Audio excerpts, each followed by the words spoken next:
عید دا دن سی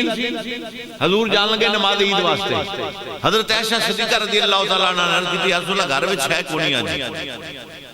غریب مسکین آن گئے تو انہوں نے کی دے مانگے غرباء مساکین آ جان سے قطار لگ جاندی سی حضور دے خانہ اقدس تے بھی آج مسلمانہ دے نبی سانو غریباں نے کوئی شاید دیں گے تحفے دیں گے عید دا دن جو ہے خوشی دا دن حضرت عائشہ کہتے ہیں یا رسول اللہ آج گھرش ہے کوئی نہیں مساکین غرباء فقراء آن گئے تو کی دے مانگی انہوں نے میرے آقا نے فرمایا اللہ پاک اہتمام فرما دیں گے چلو حضور چلے گئے نماز عید واسطے نماز عید پڑھائی آخر ٹائم لگیا حضرت عثمان غنی نو پچھو پتہ لگیا بھی آج سرکار دے گھرش ہے کوئی نہیں تے آج عید دا دن ہے انہوں نے کافی اٹھ سامان دے بھیجے ہر چیز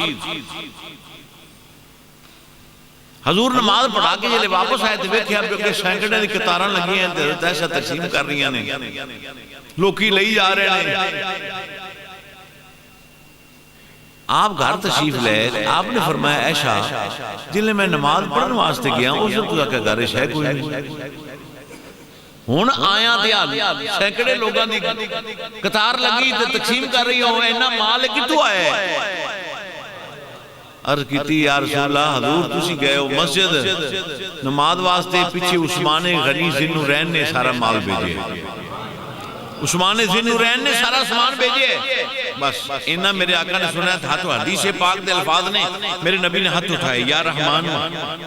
حدیث دے الفاظ میں تو سنا رہے ہیں یا رحمانو شاہد علی شاب القیامت علی عثمان بن عفان یا اللہ عثمان بن عفان دے اصحاب قیامت آسان کر دے انہیں تیرے نبی دے گھر دا انہا خیال رکھے یا رحمانو شاہد علی شاب القیامت